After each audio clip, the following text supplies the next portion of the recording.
en la computadora. Recording in progress. Gracias. Ya, chiquillos.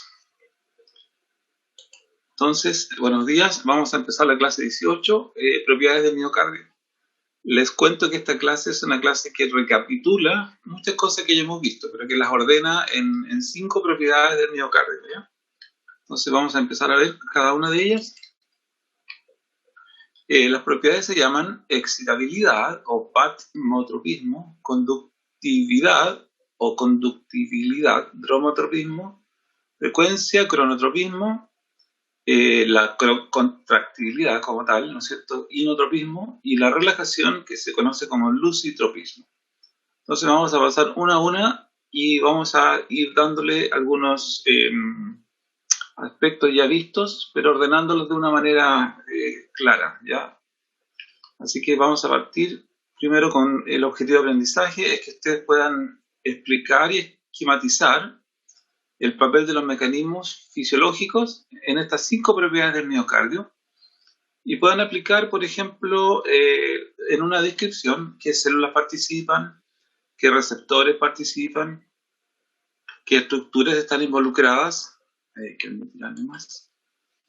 qué cambios físicos o de volumen ocurren, qué cambios de flujos y qué cambios de presiones ocurren cuando corresponde, ¿ya?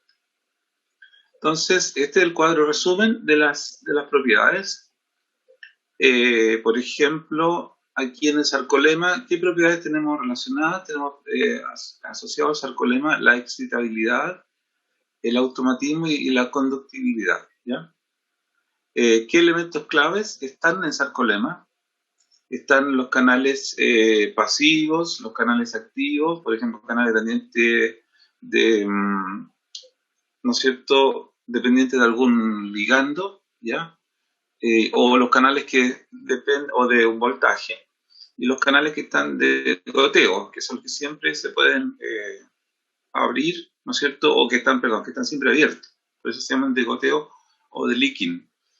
También están las bombas, están los intercambiadores, como el sodio-calcio, y están los receptores de la membrana, ¿ya? Esos son los elementos clave que participan en estas propiedades.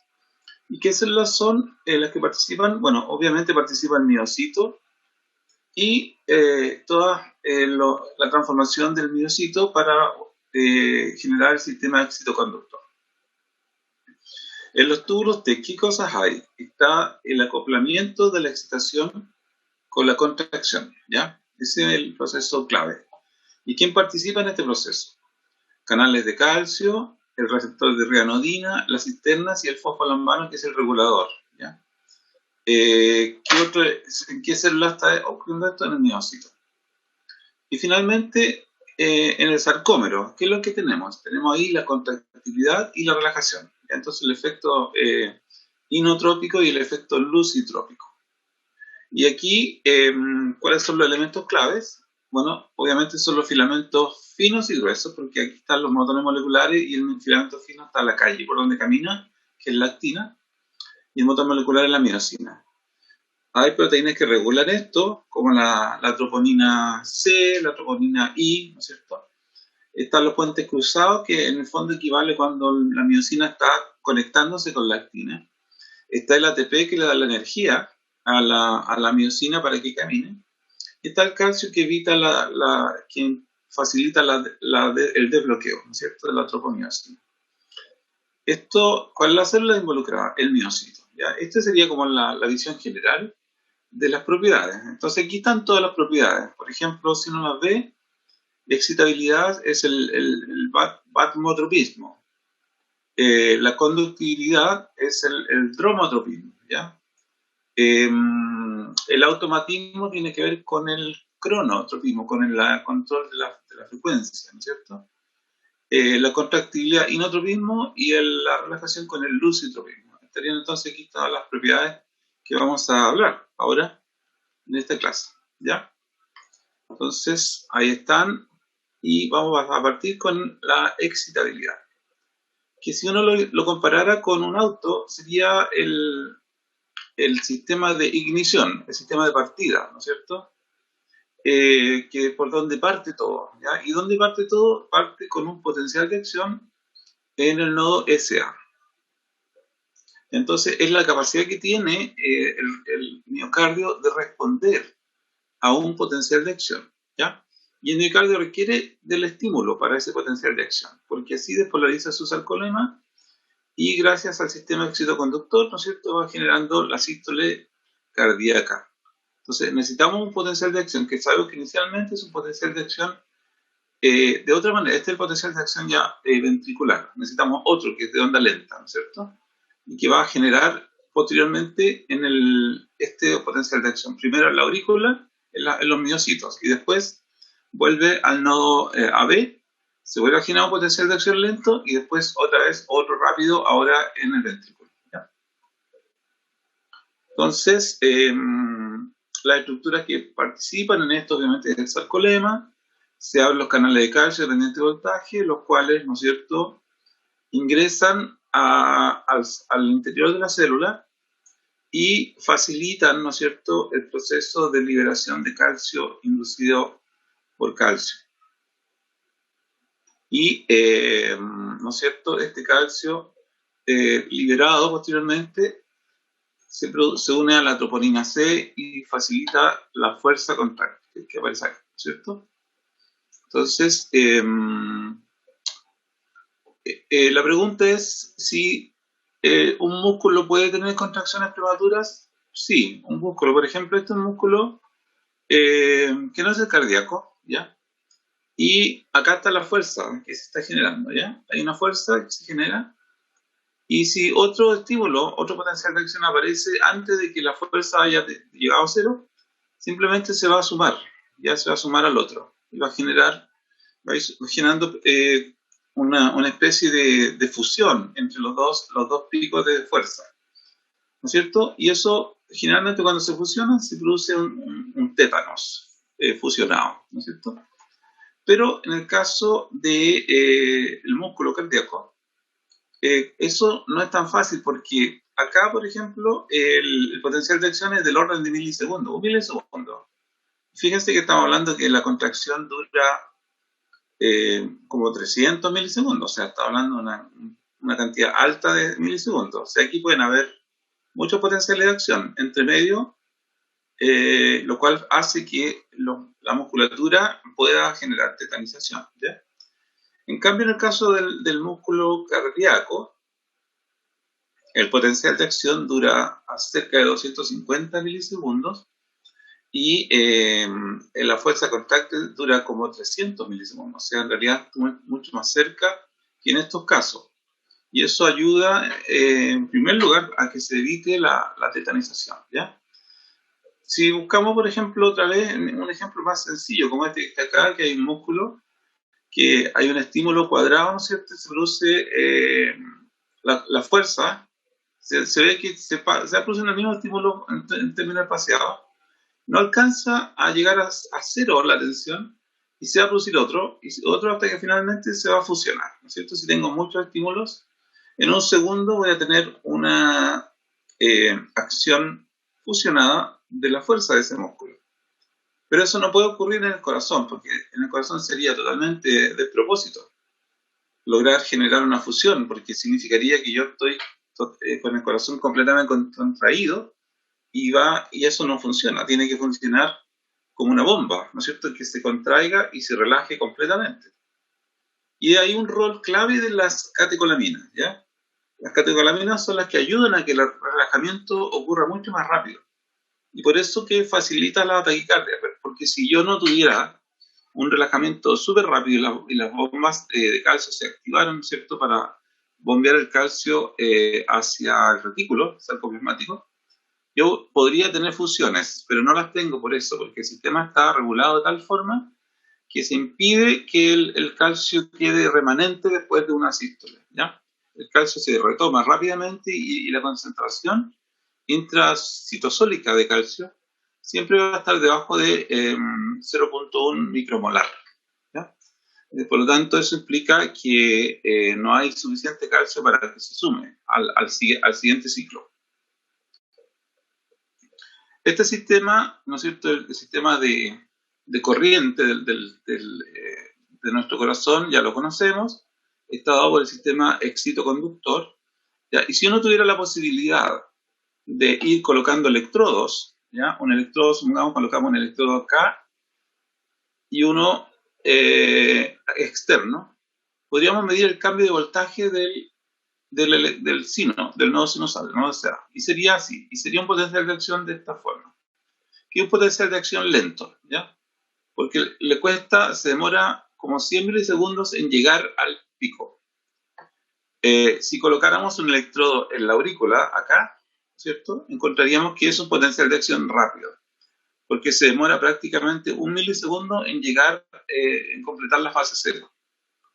Pero después se lentece, ¿no es cierto? Y tiene una fase descendente con una pequeña meseta, ¿ya? Lo cual implica corriente de calcio de entrada, ¿no es cierto? Y esa corriente de calcio impide que el potencial de acción baje a cero rápidamente. Si no tuviera esta corriente de calcio, llegaría a cero. Sería un potencial de acción súper rápido. Pero existe. ¿Y para qué existe esa corriente de calcio en el músculo auricular? Es para generar, ¿no es cierto?, ayudar a la contracción auricular, al resistor auricular. Y así, pues, ustedes ya saben muy bien el potencial después. Si yo colocara un electrodo acá, vería de nuevo un potencial de acción lento en el nodo. Si colocara un electrodo después, ¿no es cierto?, en la rama del haz común, que la colocara por aquí, ¿no es cierto?, vería también un potencial de acción rápido. Si lo colocara en el fascículo anterior izquierdo, también sería un potencial de acción rápido. Si lo colocara en la fibra de Purkinje, también sería rápido, ¿ya? Y si lo colocara en el músculo ventricular, también sería un potencial de acción rápido, pero cada vez ahora con una meseta más clara. Esto porque hay mucho más corriente ahora de calcio. Aquí había menos, pero igual hay un poco. Aquí ya hay una corriente de calcio. Esto refiere claramente, ¿no es cierto?, a que hay muchos músculos, ¿ya? La masa muscular ventricular es mucho mayor que la masa auricular, ¿ya? Perfecto. Ahora, si uno toma un registro superficial, ¿no es cierto?, con algunas derivaciones y con electrodo positivo, va a encontrar estos cambios. Y estos cambios no son potenciales de acción, pero son la suma de los potenciales y de los vectores cardíacos en una orientación determinada. Eso es lo que ocurre acá, ¿no es cierto? Dependiendo de a dónde coloque uno el lector de registro, va a ser la forma que va a tener el QRS, si hace un QRS muy alto o hace un QRS cero, porque se va a sumar la suma de los R y de las Q con las S va a ser cero, o va a ser que tenga una onda T alta o no, o la onda T va a ser más o menos plana, o la onda P, perdón, y la T, etc. Eso va a depender del punto de registro que yo estoy mirando. Y como tal, en realidad tampoco uno podría decir que es igual el potencial de acción, porque aquí tengo una onda de despolarización y aquí, ¿qué es lo que tengo? Tengo una línea basal, ¿ya? Es basal esta línea. En fin, ya, eso era, para que quede claro, ¿no es cierto?, que los procesos que están ocurriendo acá son procesos que están relacionados en el corazón con potenciales de acción, obviamente. Pero lo que estamos registrando afuera son las despolarizaciones y las repolarizaciones en su totalidad, ¿ya? Y dependiendo del lugar que lo estamos midiendo. Ya. Sin embargo, siempre hay una idea de tratar de relacionar, ¿no es cierto?, el ECG con qué parte, qué es lo que está ocurriendo. Bueno, si vemos la onda P, ¿cierto?, la onda P va a representar el proceso de despolarización que está ocurriendo en la aurícula. Y si vemos ya el segmento PR que está aquí, es cuando ya está todo despolarizado. Y cuando está todo despolarizado, entonces está en una sístole auricular. Entonces, en este punto, cuando el potencial ya está por aquí tenemos una sístole. Y recordemos que aquí se demora, ¿ya? Aquí hay un retraso, ¿ya? De como 60 o 70 milisegundos. Entonces, eso suma a lo que se demoró acá y da un total de intervalo PR de 160 milisegundos, ya que es lo que sería lo correcto, es decir, 4 cuadraditos del SG, cuadraditos chicos, ¿no es cierto? Ya. Después, el QRS, ¿no es cierto?, que va a estar formado por la conducción rápida en el tabique y la conducción, ¿no es cierto?, hacia las paredes ventriculares. Y finalmente tenemos las corrientes, aquí tenemos la máxima contracción en el segmento ST, y después tenemos las corrientes de repolarización que van en el sentido opuesto, ¿no es cierto? Y se permite entonces tener una onda T positiva, aun cuando sea de repolarización. Y aquí se ve en forma más esquemática el proceso. Aquí estamos teniendo el inicio de la onda P y aquí está terminándose la onda P, ¿no es cierto? Después tenemos el proceso. ¿Se dan cuenta la diferencia que hay entre el 2 y el 3? Mira la diferencia. Aquí se está deteniendo la onda P, pero ahora hay contracción, hay sístole auricular. ¿Se dan cuenta? Hay una distancia menor aquí en este punto que en este punto. Y aquí también se ve un poquito la contracción. Después pasa por el AS y llega, ¿no es cierto?, a todo el ventrículo, y ahora estamos en el segmento ST y se produce la sístole ventricular, ¿ya? Y con un ángulo normal, en un corazón normal, rotado bien a 60 grados, que corresponde a la misma línea paralela a la derivación 2. Hay dos tipos de fibras cardíacas: fibras rápidas y fibras lentas, ¿ya? Las fibras rápidas estarían formadas por los miocitos auriculares, los miocitos ventriculares, la red de Purkinje, ¿ya? Y todo el sistema de conducción en el ventrículo. Y las fibras lentas están dadas en los nodos, el SA y el nodo AB, ¿ya? Y como se dan cuenta, no es que sea lenta porque se demore mucho más. En realidad, la duración total del potencial de acción es parecida. Lo que pasa es que es lento porque es lento en la fase 0. Eso es lo que le da la lentitud. Y aquí estamos hablando de prácticamente 100 milisegundos que se demora en llegar. Aquí se demora 1 milisegundo prácticamente, ¿ya? Bueno, aquí se ve mejor, ¿no es cierto? Aquí está el tiempo, y efectivamente aquí está el tiempo que lo deseo, que se demora prácticamente 100 milisegundos en llegar a el pico, ¿ya? Y aquí no, se demora 1 milisegundo. Y el resumen de que lo que ustedes ya saben, que las fases de potencial de acción, aquí tengo una corriente de entrada de sodio, aquí, ¿no es cierto?, tengo una corriente que ya empieza a disminuir la corriente de sodio y se empiezan a cerrar las compuertas de inactivación y empiezan a abrirse las compuertas del potasio y un poquito también de cloro. Ya esto hace que baje, y después cuando se activan los canales de calcio, dependiendo del voltaje, las corrientes de entrada y de salida se hacen iguales y se genera un plató. Ya, y finalmente las compuertas del canal de calcio, dependiendo del voltaje, se empiezan a cerrar, pero las de potasio se mantienen abiertas y se produce la repolarización, la fase 3. Y finalmente llegamos a la fase 4, donde tenemos corrientes, canales de leaking, ¿no es cierto?, abiertos, y nos acercamos al potencial de equilibrio del potasio. En el caso de las fibras lentas, en nodo SA, tenemos una fase de despolarización diastólica espontánea que está relacionado a un canal, ¿no es cierto?, de leaking de Fanny, ¿no es cierto?, un canal de sodio dependiente de, ¿no es cierto?, simplemente este canal de sodio es un canal de sodio que se abre, ¿no es cierto?, continuamente, y está haciendo perder, tiene una mayor conductancia, ¿no es cierto?, y Fanny, la corriente Fanny, o corriente extraña, ¿no es cierto?, y esa corriente va haciendo que de a poco se despolarice hasta que finalmente llega al umbral y se produce el potencial de acción. Aquí está lo mismo, ¿no es cierto?, indicado qué corrientes participan. Ya. Ahora, esto solamente va a recordarle a ustedes, esta era la nomenclatura que se usaba antes, ¿ya? La nomenclatura que se usaba era que la compuerta de activación se le llamaba M y la compuerta de inactivación se le llamaba H, ¿ya? Cuando estamos en reposo, ¿no es cierto? Vamos a tener la compuerta M cerrada, reposo va a estar dado aquí, fase 4, ¿no es cierto? La membrana está polarizada, negativa adentro, la compuerta de inactivación está abierta y la compuerta, ¿no es cierto?, de activación está cerrada. Se produce un umbral que abre la compuerta de activación y se genera corriente de entrada de sodio a favor de su fuerza impulsora neta, ¿no es cierto?, de su fin.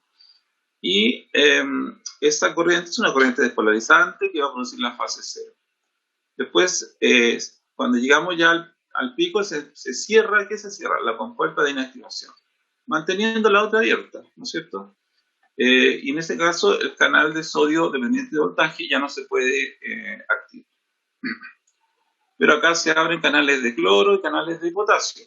Y finalmente la corriente de calcio se abre también y se equilibra con la de potasio. Después se cierra la de calcio y queda la de potasio y se vuelve al estado basal. Y acá, una vez que ya ha pasado un tiempo, ya esto depende del tiempo, se vuelve a abrir la compuerta de inactivación, la H, y se vuelve a cerrar la compuerta de activación, la M, ¿ya? Y así sucesivamente seguimos con este ciclo, ¿ya? ¿Quién hizo uno de los primeros trasplantes me parece que fue el segundo trasplante, aquí está, segundo trasplante concentral del mundo, fue el doctor Jorge Kaplan en el Hospital Naval de Talcahuano, ¿ya? ¿Cómo lo hizo? Utilizó una solución que se llamó solución cardioplégica, que era una solución que tenía una alta concentración de potasio, ¿ya? Y estaba muy helada y era hiperosmolar, ¿ya? ¿Qué pasaba con esta situación? El metabolismo y el consumo de oxígeno se disminuía, ¿ya? Porque en esas condiciones aumenta la afinidad de la hemoglobina por el oxígeno y el metabolismo se hace disminuir.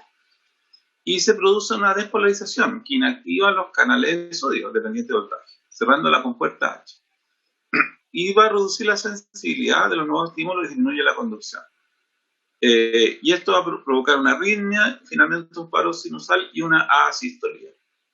Y, ¿no es cierto?, en estas condiciones, obviamente, en asistolía no vamos a tener consumo de oxígeno y vamos a poder trabajar en un campo inmóvil. Entonces, la forma de detener el corazón es generarle una despolarización. Acordemos que aquí estamos generando una hipercalemia súper grande. Entonces, cuando hay hipercalemia, despolarizamos, ¿no es cierto?, la membrana y eso cierra la compuerta de inactivación, ¿ya? Y es lo mismo que le pasa, por ejemplo, a un paciente diabético que tiene una calemia, supongamos, de 7. Va a tener debilidad muscular, ¿por qué? Porque se le cerró la compuerta de inactivación, H, y se impidió la posibilidad de potencial de acción.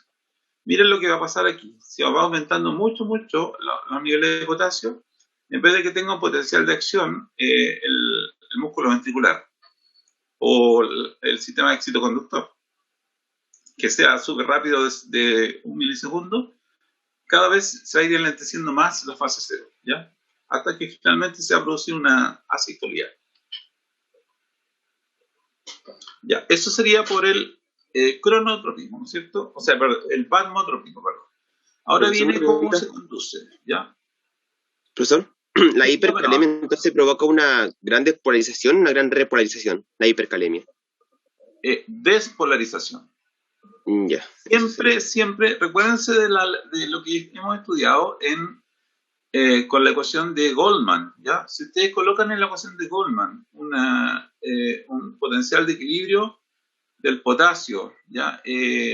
Por ejemplo, que sea más despolarizado, porque eso es lo que va a hacer finalmente ¿no es cierto?, el cambiarle la concentración de potasio. Cuando tú cambias la concentración de potasio, ya no tienes 4 afuera y 120 adentro, tienes 7 afuera y 120 adentro, ¿ya? ¿Y qué pasa con eso?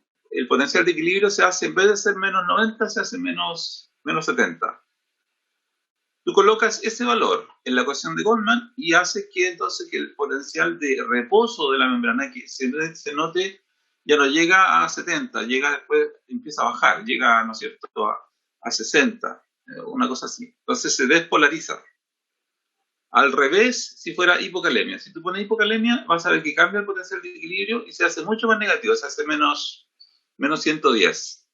Tú colocas eso en la ecuación de Goldman y te das cuenta que el potencial de membrana ahora no es menos 72, sino que es como menos 80, menos 85.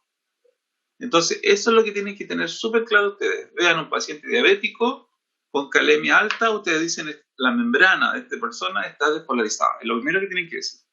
Un paciente hipercalémico, membrana despolarizada.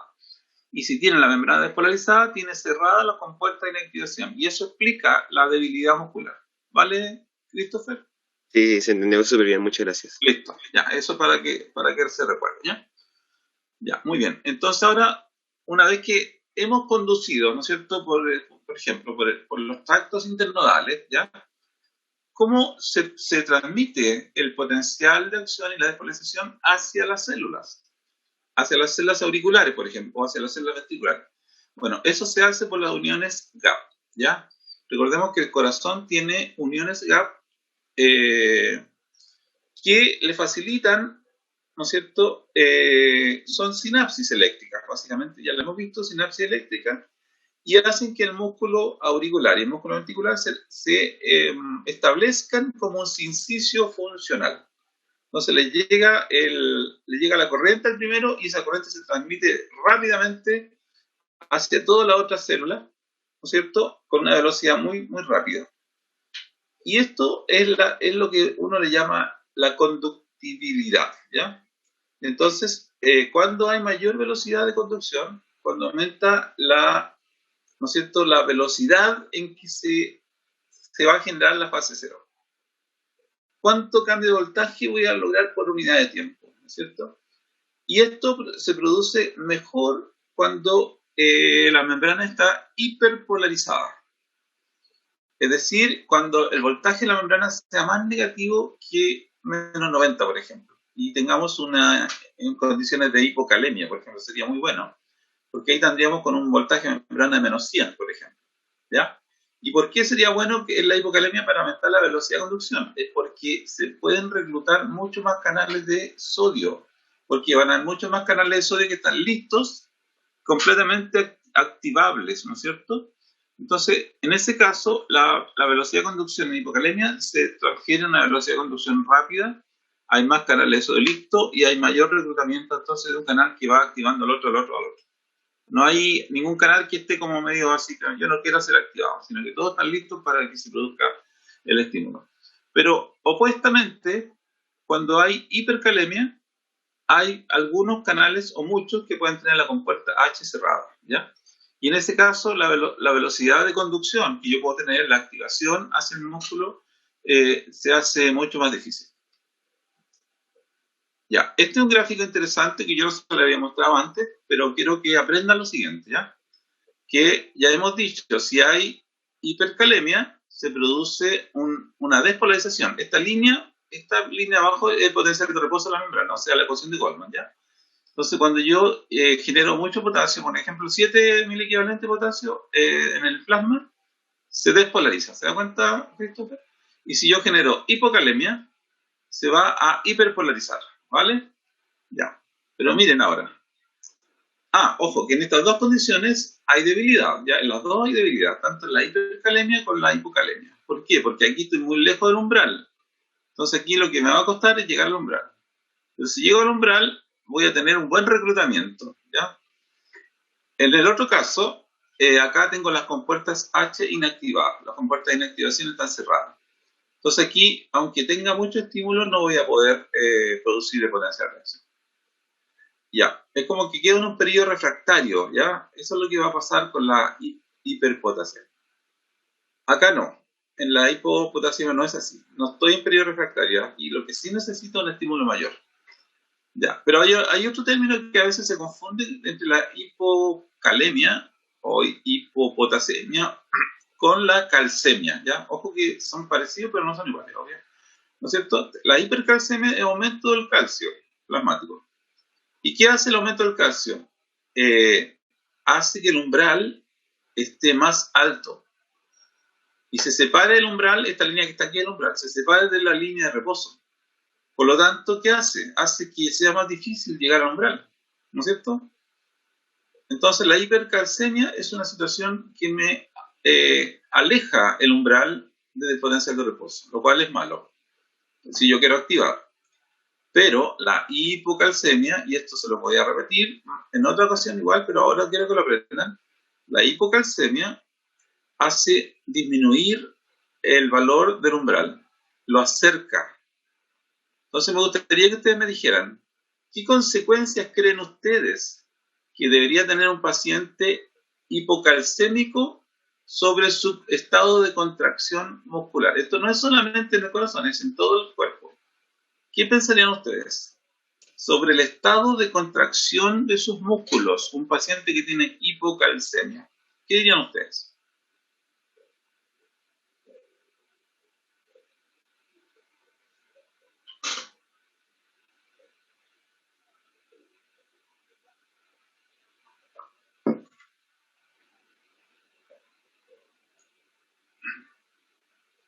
Les ayudo.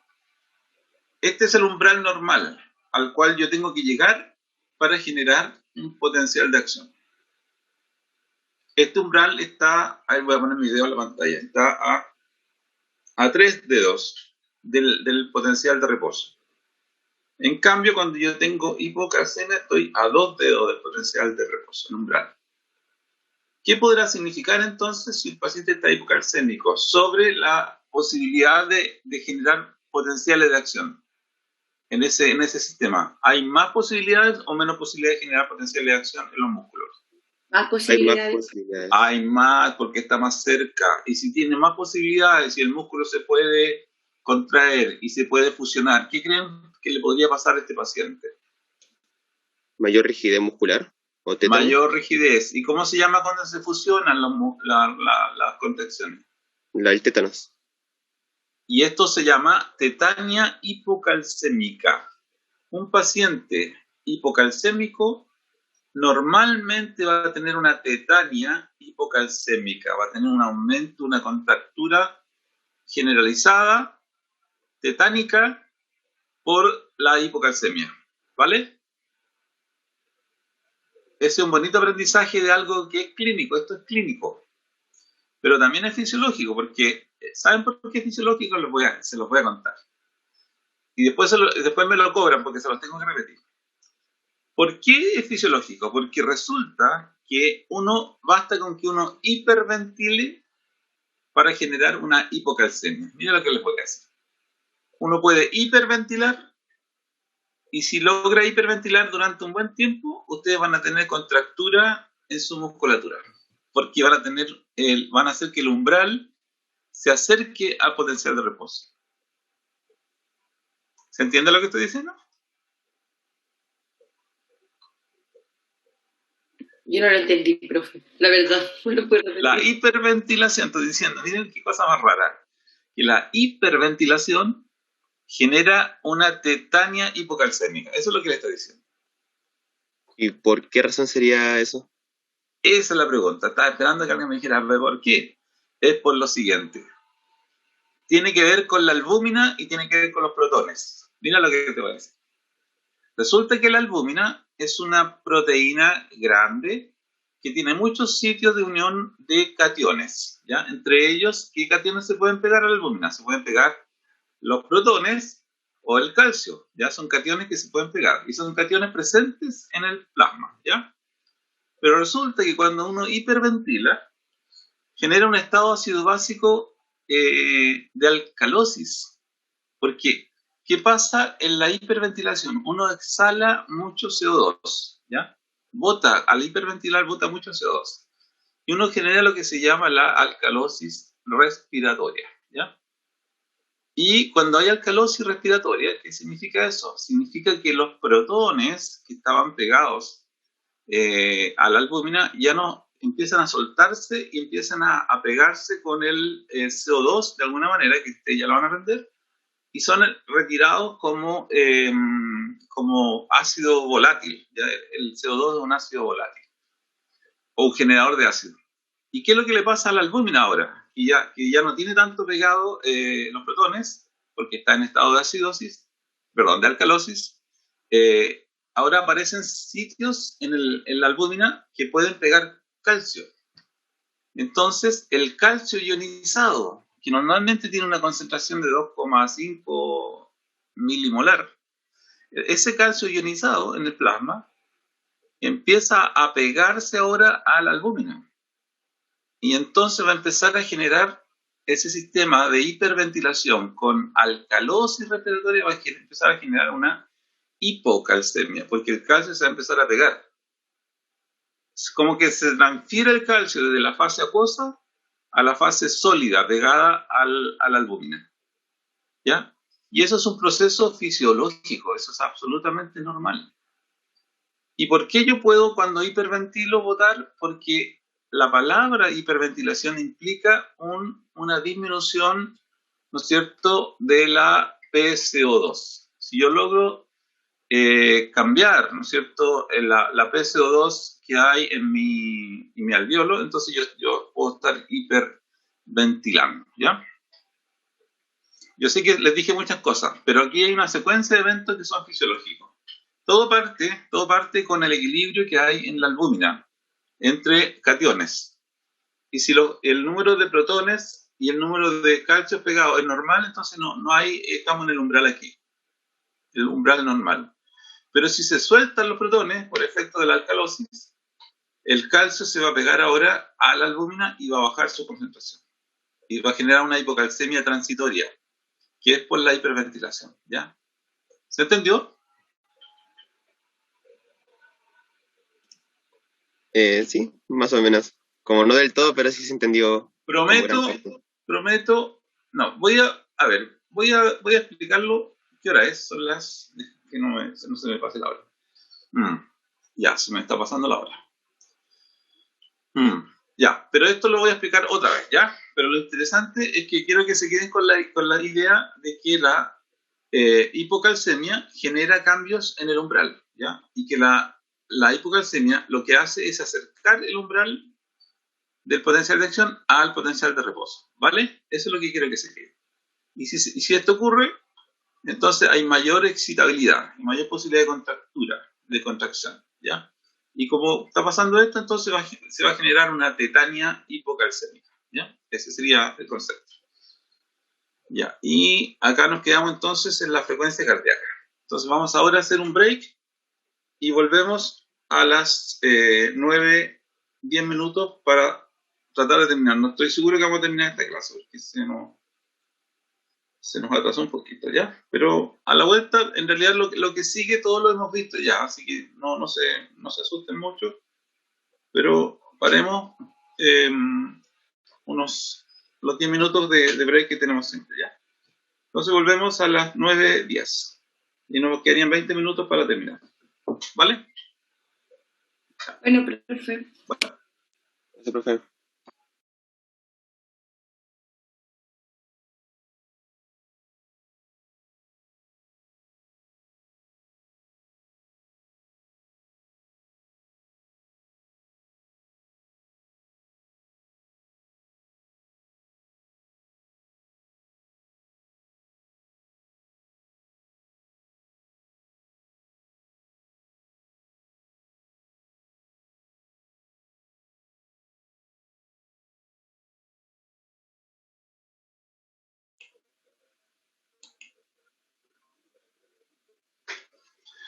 Ya, entonces vamos a continuar con la frecuencia cardíaca, o en este caso sería el cronotropismo.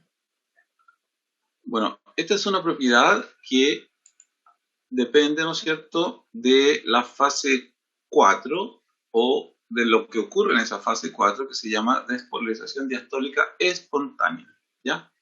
Entonces, presentamos una inestabilidad de la fase 4 en ciertas células, ¿ya? Como por ejemplo las células que están en el nodo SA, en el nodo AB, en el haz de His o la fibra de Purkinje.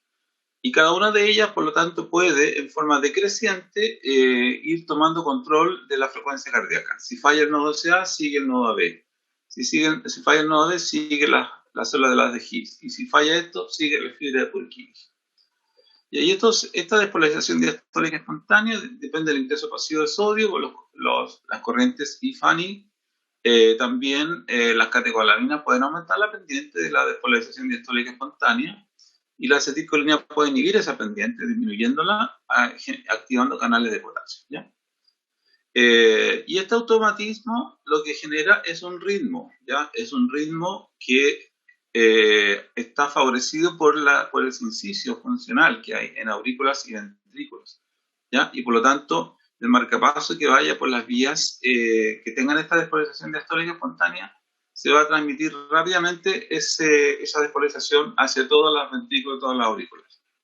Y no, entonces el que tiene mayor despolarización es el nodo sinusal, ¿ya? Normalmente el corazón, cuando está aislado, late a 100 latidos por minuto, ¿ya? Significa que todas las fibras que le pueden llegar, las fibras simpáticas o parasimpáticas, están cortadas. Pero en situación anatómica late a 70 latidos por minuto, lo que implicaría que hay un tono basal inhibidor, ¿ya? Y este sería probablemente del vago, que es el que le genera un efecto cronotrópico negativo, ¿ya? Sin embargo, no solamente el vago produce estímulo, sino que también el simpático, ¿no es cierto?, a través de receptores beta 1, puede generar un aumento de la frecuencia cardíaca. El tono vagal, a través de receptores colinérgicos muscarínicos, que lo que hacen va a hacer abrir canales de potasio, va a generar una inhibición, y la temperatura también, por cada 10 latidos, ¿ya? Perdón, al revés, por cada grado de temperatura por sobre 37 que tengamos, se va a aumentar la frecuencia 10 latidos. O sea, supongamos que aumentamos, si la persona tenía normalmente 70 y ahora tiene 40 grados, va a tener 100 latidos por minuto, ¿ya? Porque va a ir aumentando 10 latidos por cada grado, ¿ya? Y si aumenta 3 grados, 3 por 10, 30, ¿ya? Y si lo normal es 70, lo que tendría en ese momento en fiebre serían 100 latidos por minuto, ¿ya? Así que esta es una explicación de la taquicardia en fiebre, ¿ya? Si la persona tiene fiebre, uno podría calcular más o menos contándole o sea, en teoría, yo no lo he hecho, pero sería interesante si ustedes lo pueden hacer, que un paciente debiese tener 10 latidos por cada grado que sube, ¿ah? 10 latidos más de lo basal, ¿ya? Eso, así que interesante. Y finalmente existe lo que se llama el reflejo de Bainbridge, que significa que cuando se estimula la aurícula, ¿ya? Por efecto, por ejemplo, de un retorno venoso mayor, eso también puede generar un aumento de la frecuencia cardíaca, ¿ya? Eso.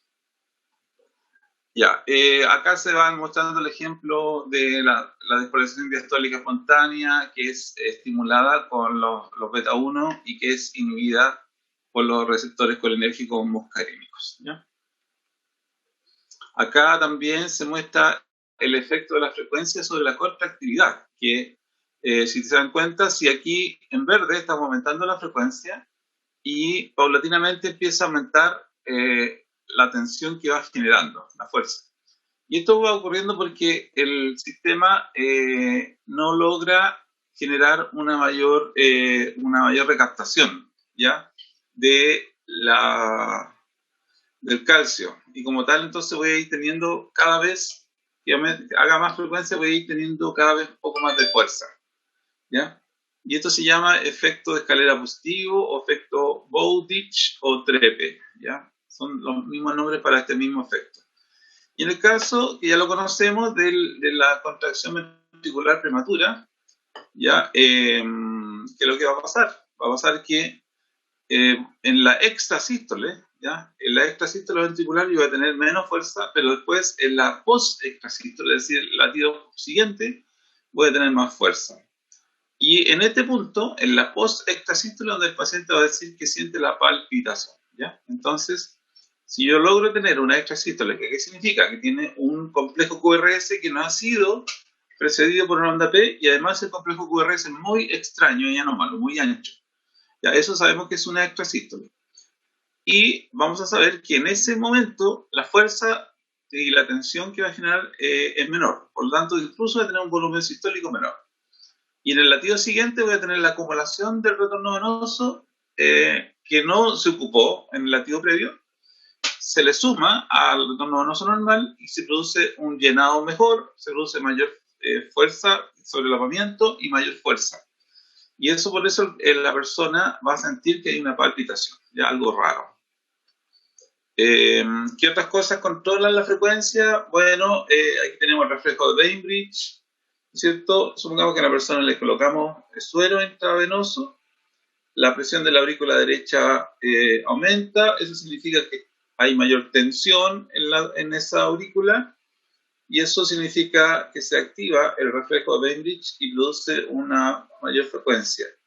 También lo hace la temperatura y los estímulos hormonales, como por ejemplo las catecolaminas, ¿ya? Por otro lado tenemos el reflejo baroreceptor, que es que cuando aumenta la presión de la aurícula derecha hasta cierto punto, podemos aumentar el gasto cardíaco, si aumenta el gasto cardíaco aumenta la presión arterial, y si aumenta el estiramiento de los baroreceptores, eso va a generar un efecto cronotrópico negativo, ¿ya? Eso.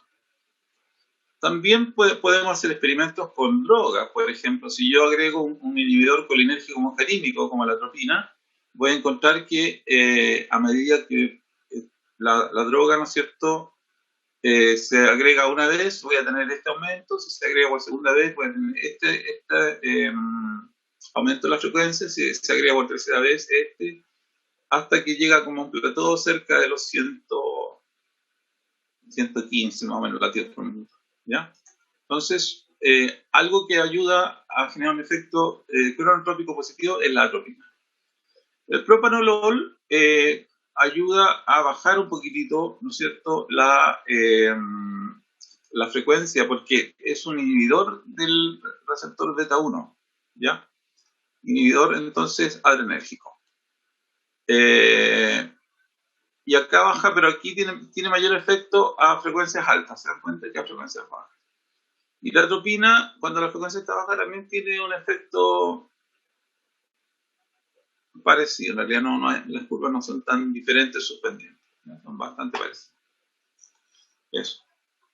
Y finalmente terminamos con los ciclos de inspiración y expiración, ¿ya? Que generan, ustedes saben que nosotros tenemos una arritmia sinusal respiratoria que es normal, que va a significar que tenemos ciclos más cortos en la inspiración, como se muestra acá.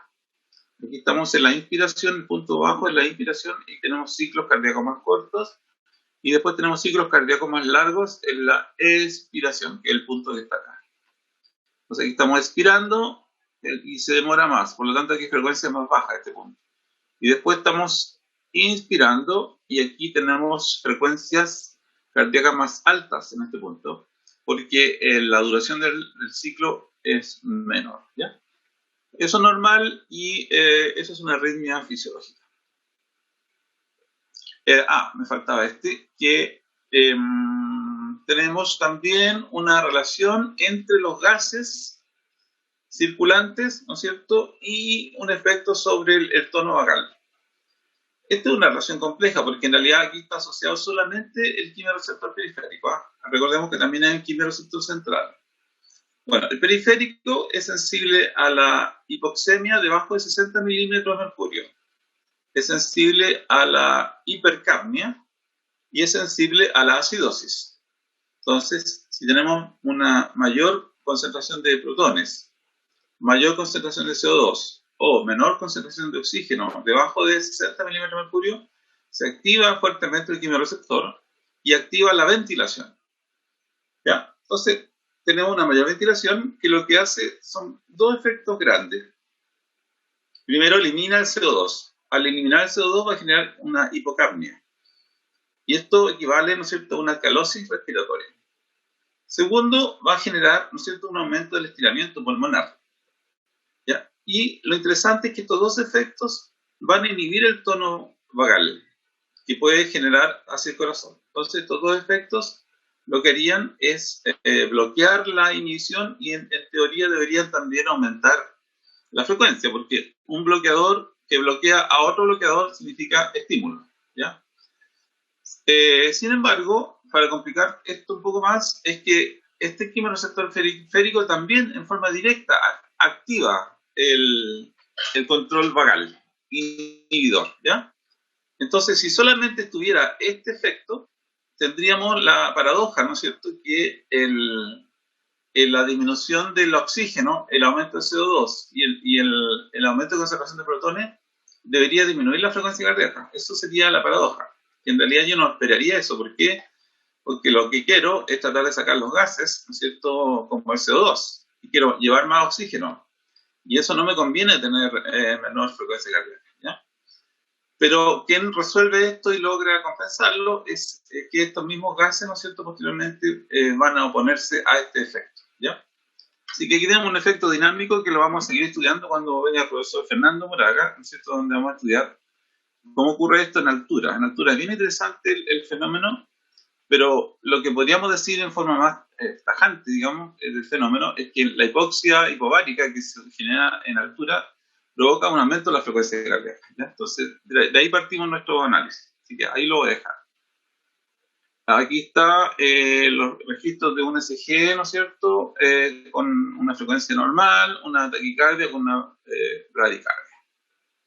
Y cómo se podrían eventualmente generar alteraciones de la conducción con onda delta en el síndrome de Wolff-Parkinson-White, un bloqueo en rama derecha con una R minúscula y una R mayúscula, y un complejo QRS cercano a 0,12, y cómo se genera un bloqueo de rama izquierda con un QRS más ancho que 150 milisegundos, ¿ya? Entonces hay distintas formas de ir sabiendo este tipo de alteraciones. Ya, y pasamos a la contractilidad, que corresponde al inotropismo. Bueno, yo veo que estamos en la hora. Les propongo, si quieren, que lo terminemos mañana y aprovechamos a hacer el Kahoot mañana, porque ya son las 9:20. Ah, no, pero tengo hasta las 9:30, ¿no es cierto? Ya. Ah, sí, tengo más. Ya, voy a alcanzar a hacerlo entonces. Ya, sigamos con la contractilidad. Perdón. Bueno, esto también ya lo hemos visto. Esto tiene que ver con el calcio sarcoplasmático, ¿ya? De eso depende básicamente la contractilidad. Depende del calcio presente en el momento de la contracción, ¿no es cierto? ¿Y de qué depende ese calcio? Ese calcio depende de que ingrese un calcio del extracelular, ¿ya? Tiene que haber calcio en el extracelular primero y ese tiene que ingresar. Y eso es facilitado por los canales de calcio dependientes de voltaje o los canales de calcio tipo L, ¿no es cierto? Y para eso contribuyen a un 15% del calcio total para la sístole. No obstante, el otro 85%, ¿de dónde viene? Viene del mismo retículo. ¿Y quién ayudó a esta liberación? El calcio que entró, por un mecanismo de liberación de calcio dependiente de calcio, ¿no es cierto? Y eso ocurre en el corazón. Y ese 85%, por lo tanto, es la mayor contribución para la sístole, ¿ya? No es el calcio extracelular, sino que el calcio intracelular es el que más contribuye a la sístole.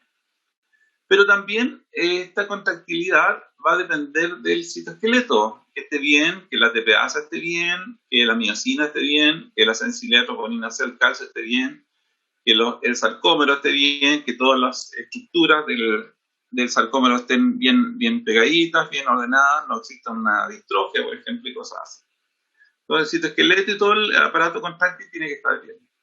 Lo otro que tiene que estar bien es el sobrelapamiento de la actina con la miosina, o la precarga, o el volumen diastólico final, ¿cierto? Entonces, el largo del sarcómero antes de la contracción también tiene que ser óptimo para tener yo mejor contractilidad. Y finalmente, el nivel de catecolaminas, ya que aquí este tiene muchas funciones, ¿no es cierto? Tiene funciones sobre la contractilidad, sobre el cronotropismo, el inotropismo, el lucitropismo. Tiene efectos a nivel de todos, probablemente las propiedades cardíacas, ¿no es cierto? Las catecolaminas. Y el calcio, ya sabemos la ruta que sigue, ¿no es cierto? En el estado citosólico está abajo de 0.2 micromolar, gracias a la acción de las bombas de calcio al retículo, la cerca 2B, la bomba de calcio a la membrana y también el antipor sodio-calcio. Y el aumento de este sodio depende primero del ingreso del calcio al LIC por canal de calcio dependiente de voltaje, tipo L. Y por también el antipor, 3 sodio 2 calcio, cuando el sodio del LIC está alto, ¿ya? Ahí se produce, ¿no es cierto?, un favorecimiento de ese antipor. La liberación de calcio almacenado en retículo sarcoplasmático se produce por el canal de calcio conocido como receptor de rianodina. Este es activado por calcio, es decir, genera una liberación de calcio inducida por calcio, es el receptor de rianodina el que hace eso. Y también se puede activar este canal de rianodina por la proteína quinasa A y la proteína quinasa C. ¿Ya? Y también, por que su nombre lo indica, puede ser activado por la rianodina propiamente tal o por cafeína. Finalmente, el almacenamiento del calcio en el retículo sarcoplasmático podría estar dado por la calciocoestrina, la calreticulina y la calvindina. ¿Ya? Y otro aspecto sería la bomba de calcio o la cerca 2B, que es una bomba que es activada por el fosfolambano fosforilado. ¿Y quién fosforila al fosfolambano? ¿No es cierto? Es la proteína quinasa A, que está fosforilada por un mecanismo AMP cíclico que es dependiente de las catecolaminas, o la proteína quinasa G, a través del GMP cíclico, ¿ya? Que esto depende de otro ligando. Y es activada por drogas que aumentan el AMP cíclico, por ejemplo, la catecolamina, la dobutamina o los inhibidores de la fosfodiesterasa. Este sería el mecanismo que le acabo de mencionar acá, de la proteína quinasa A, ¿ya? Que es activado por las catecolaminas y todo esto. Ya. Y que muestra los libros sobre este acoplamiento: potencial de acción, abre canal de calcio dependiente de voltaje, se estimula el receptor de rianodina y genera la liberación de calcio inducida por calcio, calcio sale, se une a troponina C, se generan los puentes cruzados, contracción y generación de presión adentro del ventrículo. Otro esquema, este de un libro español: llega el calcio al receptor, y este calcio en el receptor, ¿no es cierto?, ayuda a la activación del receptor de rianodina, que genera una liberación de calcio inducida por calcio. Y esto va a generar el 85% del calcio necesario. Pero no solamente hace eso, sino que también, ¿no es cierto?, produce la activación ahora. Este mecanismo, ¿no es cierto?, va a generar la activación del AMP cíclico. Aquí estoy mirando, claro, ya, aquí parte todo. En realidad estaba mostrando acá yo, pero en realidad parte todo acá arriba. La adrenalina o la noradrenalina es un receptor beta 1 adrenérgico, ¿no es cierto? Este está pegado a una proteína G, que está asociada a la adenilato ciclasa. ¿Se dan cuenta? Ya, esta produce el AMP cíclico, la cual genera fosforilación de la proteína quinasa A. Esta proteína quinasa A fosforilada, entonces ahora es activa para generar, ¿no es cierto?, la fosforilación del canal. Fosforila el canal y el canal se activa y se produce el proceso, ¿ya? Después también la proteína quinasa A tiene otro efecto, que es un efecto bien interesante, que es que fosforila al fosfolambano. Y este fosfolambano, al estar fosforilado, ¿qué hace? Genera ahora la activación de la bomba cerca 2B del retículo sarcoplasmático. ¿Y qué hace esta? Recupera el calcio. Entonces aquí tenemos un ciclo entero, ¿cierto?, activado por la misma proteína. Acá les quiero mostrar el efecto de la frecuencia sobre el inotropismo cuando se mide y se compara una persona normal con una persona con insuficiencia cardíaca. ¿Ya? Entonces, ¿qué voy a hacer? Voy a estimular el aumento de la frecuencia cardíaca. Y yo esperaría por el efecto de escalera, ¿se acuerdan? Lo vimos recién, el efecto de escalera o el efecto Trepe o el efecto Bowlwitz. Que pase esto que está aquí. Y vaya aumentando a medida que aumenta la frecuencia, aumenta la fuerza. ¿Ya? Una persona normal aumenta la fuerza bien, ¿no es cierto?, hasta 35 nanómetros por milímetro cuadrado, pero, o sea, es un cambio notario, o sea, son como 3 veces más. En cambio, una persona con insuficiencia cardíaca congestiva, el aumento es absolutamente marginal, ¿no? No hay prácticamente aumento. Otro elemento que ayuda a este aumento de la contractilidad sería un inotrópico positivo, que esto ya lo hemos estudiado, ¿no es cierto?, como los glicósidos cardíacos, la digoxina, los digitálicos. Inhiben a la bomba de potasio TPasa, la cual hace entonces que se empiece a concentrar el sodio. Si el sodio se concentra, entonces tengo mucho sodio adentro, por lo tanto la gradiente de sodio necesaria para que el sodio me pueda sacar el calcio no se hace efectiva, y eso genera un aumento de la concentración de calcio intracelular con su efecto inotrópico positivo. Ya. Y en relación a la función sistólica, vamos a saber que esta función sistólica depende de la contractilidad y de la poscarga. ¿Ya? Esto ya lo habíamos estudiado, pero aquí, por ejemplo, tenemos un ejemplo de un aumento, ¿no es cierto?, de la contractilidad. Y vamos a ver ahora que tendríamos entonces, si tenemos un aumento de la contractilidad, vamos a expulsar una mayor cantidad de volumen sistólico. Entonces dejaríamos un volumen sistólico final menor, en rojo, que es lo que sería lo normal acá, ¿ya? BR1 sería el volumen sistólico final normal, BR solo, perdón, y BR1 sería el volumen sistólico generado cuando yo aumenté la contractilidad.